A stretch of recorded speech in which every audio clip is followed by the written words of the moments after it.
चेतना उसको क्या करती है, कुछ ऐसा पर्यावरण से संतुलन दे देती है कि वो देने लगता है।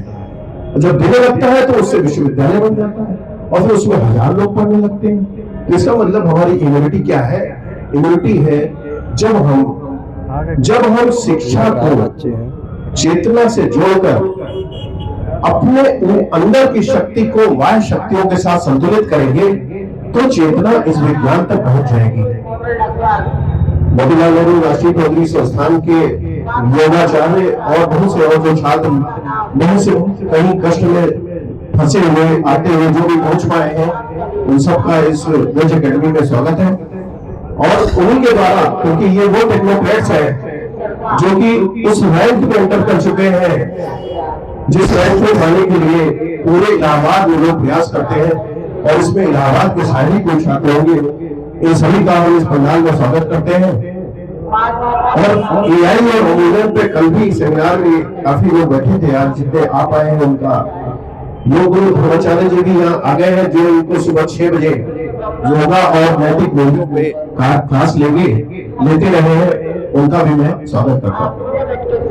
इस विषय को थोड़ा सा और देते हुए अपनी समय सीमा पे बात को समाप्त करेंगे। उच्च शिक्षा मतलब हम पढ़कर कुछ देंगे और उच्च बनेंगे। तो उच्च शिक्षा में कैसे हम जाएंगे? जब हम किसी प्रक्रिया से चयन होंगे। अगर हम उच्च शिक्षा की तरफ जा रहे हैं तो हमें साथ में क्या बढ़ाना पड़ेगा? नैतिक मूल्यों को बढ़ाना पड़ेगा, संस्कार को बढ़ाना पड़ेगा। अगर संस्कार और नैतिक मूल्य बढ़ते गए तो हम क्या करेंगे? एनरिच हो जाएंगे। जैसे हमने कहा इम्यूनिटी, वो कैसे बढ़ने लगेगी? इन्हीं 9 लोगों में वो ऊर्जा आएगी कि वो एआई जो कि इनका सब्जेक्ट है, और सभी अब तो फर्स्ट ईयर को कहा जा रहा है कि कंपल्सरली एआई पढ़ाइए। कह रहे हैं कि एआई को निश्चित रूप से पढ़ाइए, कंपल्सरी सब्जेक्ट दीजिए। तो एआई के आध्यात्मिक मूल्यों से जुड़ने का सिलेबस करिकुलम तो जब बनेगा तब बनता रहेगा। अभी तो 100 साल तक ये चर्चा चलती रहेगी, लेकिन इनका कैरियर या हमारा कैरियर 4-5 साल 8 साल में एक दिशा ले लेगा। और उस दिशा में चलने के लिए हमें क्या चाहिए? कृपा अनुभूति। और कृपा अनुभूति सिर्फ गुरु आश्रम में और गुरु की परंपरा में चलते हुए जो लोग रहते हैं उनके आशीर्वाद से ही प्राप्त होती है।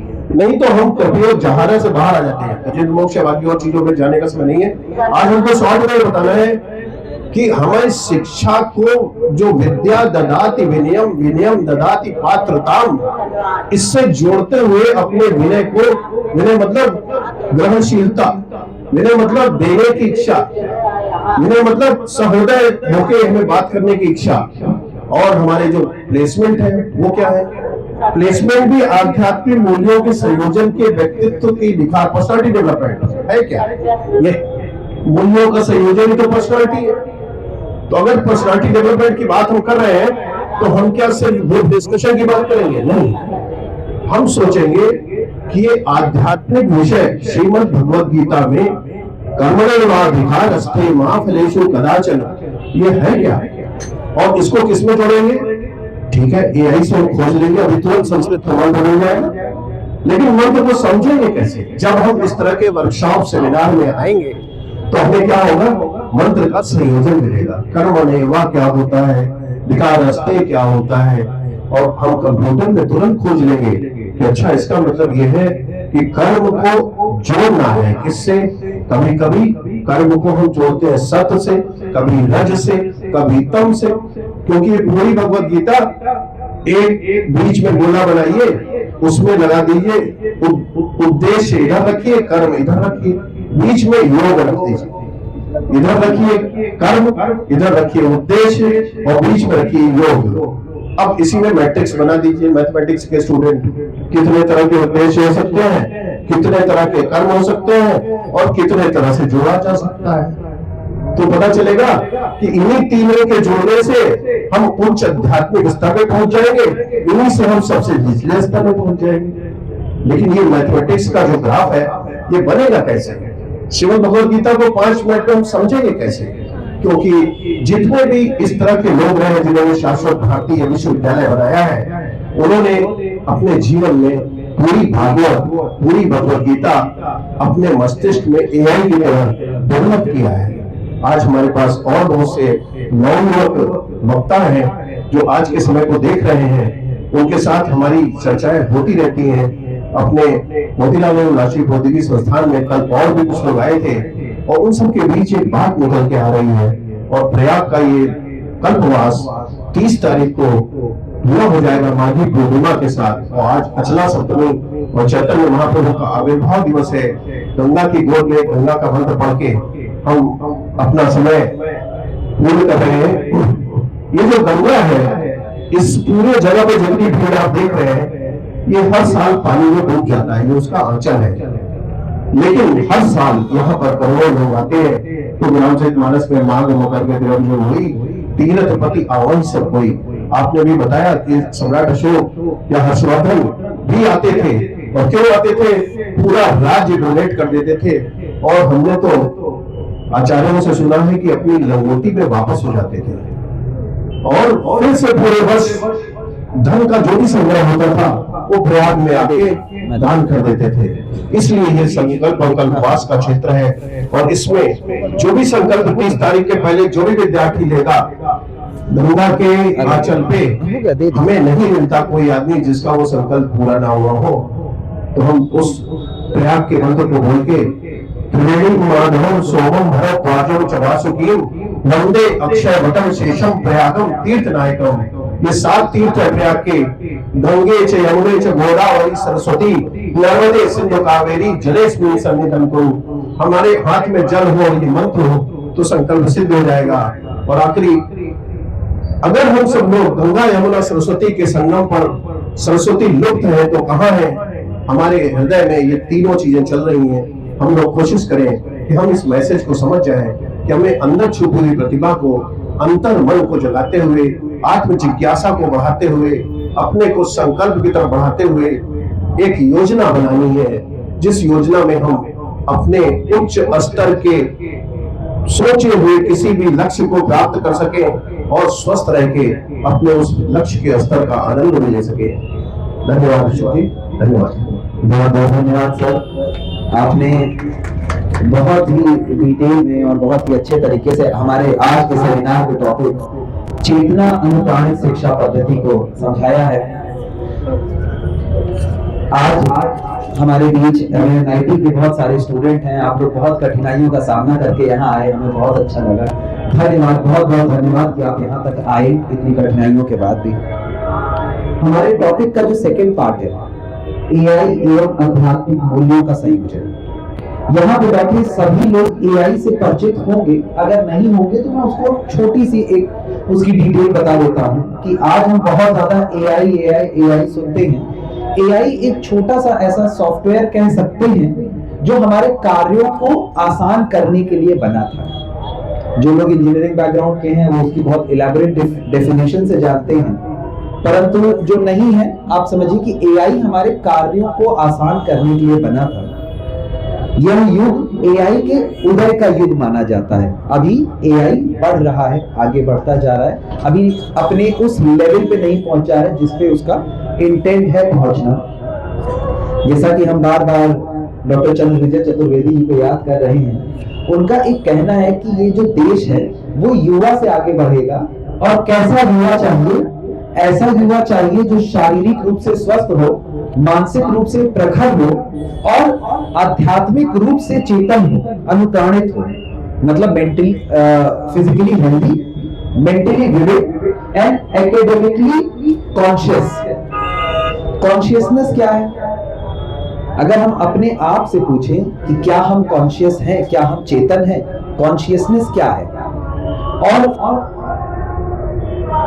कॉन्शियसनेस की कोई एक ऐसी डेफिनेशन नहीं है जो आपको मैं समझा सकूं या बता सकूं। ये एक अनुभव करने की चीज है, पर अगर उनको शब्दों में पिरोने की कोशिश करूं तो consciousness is a heighted state of awareness. जब आपकी चेतना एक बहुत ही उच्च इस अवस्था में पहुंच जाती है तो मनुष्य अपने आप को कॉन्शियस कहने लगता है। उम्मीद करता हूं यहाँ जो बच्चे वो कॉन्शियसनेस की इस मेरी परिभाषा से कॉन्शियसनेस को थोड़ा सा समझ पाए होंगे। आज सवाल ये है कि एआई एक तरफ तो हमारे काम को बहुत आसान कर रहा है, हमको पहले मोबाइल में पासवर्ड डालना पड़ता था, अब हम अपना मुंह दिखा देते हैं और अनलॉक हो जाता है। हमारे अंगूठा से लगाते हैं और पैसे एटीएम से बाहर आ जाते हैं। सीसीटीवी कैमराज में फेशियल रिकॉग्निशन सिस्टम आ गया है। कोई भी ऐसा व्यक्ति जो मोस्ट वांटेड लिस्ट में होता है वो रोड की सीसीटीवी से आइडेंटिफाई हो जाता है। ये सब एआई ने वरदान के रूप में हमें दिया है, परंतु कहीं ना कहीं वो हमारी चेतना को कम करता जा रहा है, मिटा नहीं रहा है, कम करता जा रहा है। कहीं ना कहीं आप सब लोग आज अपने मोबाइल में जब मैसेज टाइप करने चलते हैं तो नीचे से प्रॉम्प्ट दिखा देता है कि क्या आप यह टाइप करना चाहते हैं, और कोई भी पूरी स्पेलिंग नहीं टाइप करता, बस उस पर क्लिक कर देता है। आज मेरे बैंकिंग का पासवर्ड मुझे नहीं याद आता, क्यों? क्योंकि मैं बस मुंह दिखा के उसको खोल लेता हूं, और जब 3, 4, 5 महीने बीत जाते हैं तो मुझे याद भी नहीं आता कि इसका पासवर्ड मैंने क्या डाला था। आज की डेट में अगर आपसे आपके माता पिता का फोन नंबर पूछ लिया जाए तो शायद याद नहीं होगा। यह कहीं ना कहीं हमारी सोचने की, हमारे चिंतन की, हमारी चेतना की अवस्था को कम कर रहा है। कहीं ना कहीं हो ना हो, एक साइंटिस्ट है अमेरिका में, जॉन नोस्टा नाम के, वो नोस्टा थिंक लैब्स के फाउंडर हैं। उन्होंने एमआईटी में एक छोटा सा एक्सपेरिमेंट किया था। उसमें उन्होंने कुछ रिसर्चर्स को बुलाया जो लोग पीएचडी रिसर्च स्कॉलर्स हैं, और उनसे कहा कि आप एक ऐसे लिखिए, एक निबंध लिखिए, और 3 अलग अलग ग्रुप में उनको बांट दिया और कहा कि एक ग्रुप ऐसा है जो सिर्फ अपने दिमाग से, अपनी चेतना से, अपने अनुभवों से ऐसे को लिखेगा। एक ग्रुप ऐसा रहेगा जो गूगल का प्रयोग कर सकता है, सर्च इंजिन्स का, और तीसरा ग्रुप ऐसा रहेगा जो एआई का भी प्रयोग कर सकता है अपने रिसर्च और अपने ऐसे को पूरा करने के लिए। और तीनों लोगों की जो न्यूरल नेटवर्क होता है उसको ट्रैक किया कि जब हम सोच रहे हैं और इस ऐसे को लिख रहे हैं तो हमारा न्यूरल नेटवर्क किस तरह से कार्य कर रहा है। ये बात तो बहुत जाहिर सी है कि जिस इंसान ने ऐसे को खुद से लिखा है उसका न्यूरल नेटवर्क सबसे ज्यादा एक्टिव था। फिर उसका जिसने अपने से लिखा और गूगल का प्रयोग किया, और फिर वह लोग आए जिन्होंने सिर्फ एआई से प्रॉम्प्ट देके उस ऐसे को निकाल लिया, उनका न्यूरल नेटवर्क सबसे कम एक्टिव था। पर ये एक्सपेरिमेंट पूरा तब हुआ जब 15 मिनट बाद ऐसे लिख लेने के बाद उन्होंने रोल को रिवर्स कर दिया, और उन लोगों को जिन्होंने अपने दिमाग से ऐसे लिखा था उनको कहा कि अब आप एआई की मदद ले सकते हैं, और उन लोगों को जिन्होंने एआई से ऐसे लिखा था उनसे कहा कि अब आप सेम टॉपिक को पुनः खुद से लिखकर दिखाइए। वह लोग जिन्होंने 15 मिनट पहले एआई के माध्यम से बहुत सुंदर ऐसे प्रेजेंट किया था, वह उस ऐसे की 4 लाइन को भी रिकॉल नहीं कर पाए। और ऑन द अदर हैंड वो लोग जिन्होंने पहले खुद से लिखा और फिर उनको एआई के उपयोग करने की अनुमति दी गई, उन्होंने अपने लिखे हुए कार्य को और बेटर तरीके से प्रेजेंट किया। कोई बात नहीं। तो ये छोटा जो सोशल एक्सपेरिमेंट है वो हमें इस जिम्मेदारी को दिखाता है कि कहीं ना कहीं अगर हम जिम्मेदारी पूर्वक अपने न्यूरल नेटवर्क्स का, अपनी चेतना का प्रयोग करें और फिर एआई को एज अ टूल अपने कार्य को और सुधारने के लिए प्रयोग करें तो वो हमारे लिए ज्यादा हितकारी है। इसी क्रम में उन्होंने एक कॉग्निटिव कॉरिडोर की बात की। बहुत सारे लोग यहाँ पे बैठे हैं जो स्टूडेंट्स हैं, खास कर मैं उनसे बात कर रहा हूँ। आप लोगों का ये सोचना होगा तो क्या करें, एआई यूज ना करें। आप लोगों का ये मानना होगा कि कहीं ना कहीं तो एआई हमारे ज्ञान को बढ़ा रहा है। ये ज्ञान संग्रह जो एक प्रोफेसर अपने पूरे जीवन में नहीं ले पाया, एआई में मैं एक क्लिक में ज्ञान संग्रह ले सकता हूँ। ट्रू और नॉट? Do you agree? 105 जो प्रोफेसर अपने 60 साल के जीवन में उतना ज्ञान नहीं इकट्ठा कर सकता जितना एआई आपके एक प्रॉम्प्ट से दे सकता है। पर आपको ये चीज समझना होगा कि एआई का दिया हुआ प्रॉम्प्ट, एआई से आप एक सवाल पूछेंगे वो आपको उसका जवाब देगा, आज आपको पता चल जाएगा, परंतु कभी ना कभी जीवन में आपको वो याद नहीं रहेगा।